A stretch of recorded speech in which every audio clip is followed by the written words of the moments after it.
नमस्कार, मैं हूँ अमिता पंकज, आप देख रहे हैं राजसत्ता एक्सप्रेस और राजसत्ता एक्सप्रेस के पॉलिटिकल मैटर में आज बात करने जा रहे हैं आम आदमी पार्टी से जुड़ी एक दिलचस्प खबर के बारे में। खबर काफी बड़ी है। अभी तक आपने देखा कि आम आदमी पार्टी का नाम दिल्ली शराब घोटाला और शीशमहल घोटाला, जल बोर्ड घोटाला और जाने कौन-कौन से घोटाले, हॉस्पिटल के फर्जी जो है वो दवाओं के पर्चे बने, ये बने। मतलब जाने किस-किस चीज़ों में जो है आम आदमी पार्टी का आपने अभी तक नाम जो है वो देखा है। अब अरविंद केजरीवाल से लेकर आतिशी तक आम आदमी पार्टी के बड़े नेताओं पर कितना कर्ज है, ये खबर जो है हम आपके सामने लेकर आए हैं। दिल्ली विधानसभा चुनाव 2025 के लिए जो है आम आदमी पार्टी के उम्मीदवारों ने जो है वो अपने नामांकन जो है वो दाखिल किए। इन नामांकन में जो है एक दिलचस्प बात जो है वो सामने आई है कि पार्टी के बड़े नेताओं के ऊपर काफ़ी कर्ज है। आम आदमी पार्टी के टॉप 10 नेताओं में से कहा जा सकता है 7 नेताओं पर जो है वो कर्ज है। इनमें से कुछ नेताओं पर तो जो है लाखों रुपए का कर्ज है, जबकि कुछ के ऊपर करोड़ों की रकम जो है वो बाकी है। हालाँकि दिल्ली के मुख्यमंत्री अरविंद केजरीवाल, उनकी उप मुख्यमंत्री जो अब वो मुख्यमंत्री हैं आतिशी और मंत्री गोपाल राय पर जो है किसी भी प्रकार का कोई भी कर्ज नहीं है। सत्येंद्र जैन पर जो है अगर बात करें तो सबसे ज्यादा 13 करोड़ रुपए का जो है कर्ज है, उन्होंने ये डिक्लेयर किया है। सत्येंद्र जैन जो कि दिल्ली के पूर्व मंत्री और पार्टी के सीनियर जो है वो नेता हैं, उन पर जो है सबसे ज्यादा कर्ज है। उन्होंने अपने ऊपर करीब 13 करोड़ रुपए का कर्ज इसमें जो है वो डिक्लेयर किया है। ये कर्ज आयकर विभाग के मामले से जुड़ा हुआ है। जैन का कहना है कि ये कर्ज इनकम टैक्स डिपार्टमेंट द्वारा लगाए गए टैक्स ड्यूज जो है उनके कारण है, यानी कि उनके ऊपर जो जिस तरह के जो है वो कहा जा सकता है कि जो फाइन और बाकी चार्जेस जो है वो लगाए गए थे, उसके कारण जो है ये है जो फिलहाल अदालत में पेंडिंग है। और जैन के पास जो है वो कहा जा सकता है 7.5 करोड़ रुपए की संपत्ति है, जिसमें से 2 करोड़ रुपए की चल संपत्ति और 4.5 करोड़ रुपए की अचल संपत्ति है। चुनावी हलफनामे के मुताबिक सत्येंद्र जैन के ऊपर ये कर्ज काफी बड़ा है, जो उनकी वित्तीय स्थिति को जो है वो प्रभावित कहा जा सकता है कर रहा है। और ये कर्ज जो है उनके ऊपर इनकम टैक्स डिपार्टमेंट के द्वारा जो है वो लगाया गया है। मनीष सिसोदिया के परिवार पर जो है 1.54 करोड़ रुपए का कर्ज जो है वो है। उन्होंने ये डिक्लेयर किया है।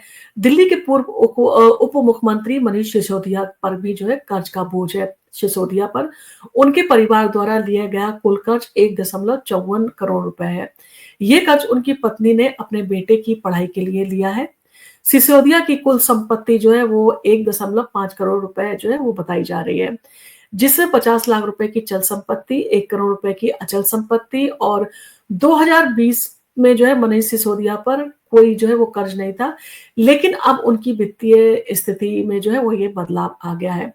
सोमनाथ भारती पर जो है वो 13 लाख रुपए का कर्ज है, ये उन्होंने डिक्लेयर किया है अपने नामांकन में। सोमनाथ भारती जो मालवीय नगर से चुनाव लड़ रहे हैं, उन पर 13 लाख रुपए का कर्ज है। उन्होंने ये कर्ज ऑटो लोन के जो है रूप में लिया है। भारती की कुल संपत्ति जो है वो 2 करोड़ रुपए बताई गई है, जिसमें 1 करोड़ रुपए की चल संपत्ति और 1 करोड़ रुपए की अचल संपत्ति है। ये कर्ज 2025 में लिया गया था और चुनावी हलफनामे में जो है इसका उल्लेख किया गया है। सोमनाथ भारती दिल्ली सरकार में कानून मंत्री जो है वो रह चुके हैं। सौरभ भारद्वाज पर अगर बात करें तो 46 लाख रुपए जो है उनके ऊपर कर्ज उन्होंने अपने हलफनामे में डिक्लेयर किया है।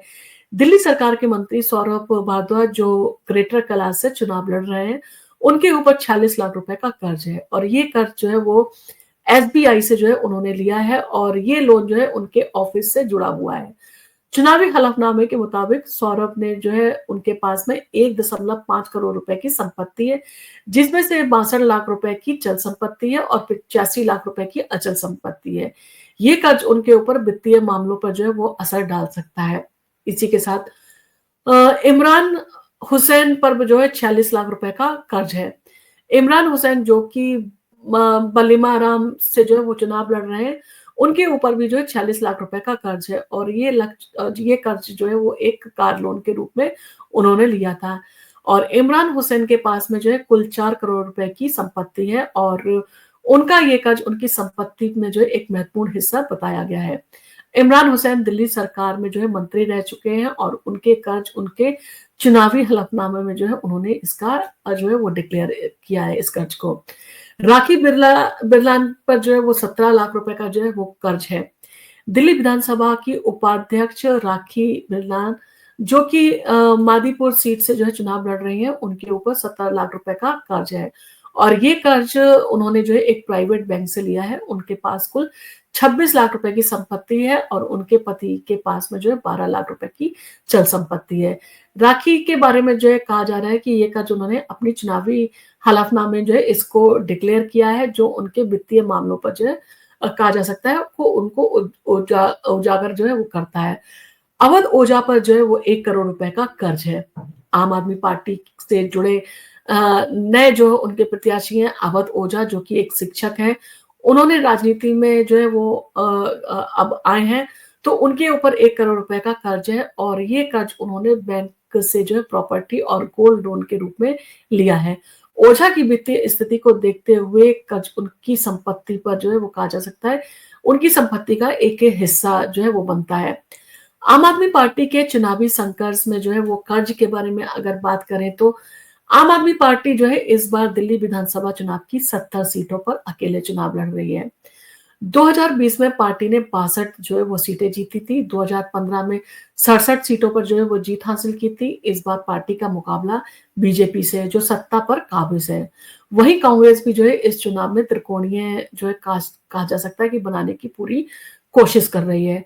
हालांकि आम आदमी पार्टी के नेताओं पर जो है वो कर्ज होने के बावजूद ये पार्टी चुनावी प्रचार जो है वो उसका कमजोर किसी भी तरह से जो है वो दिखाई नहीं दे रहा है।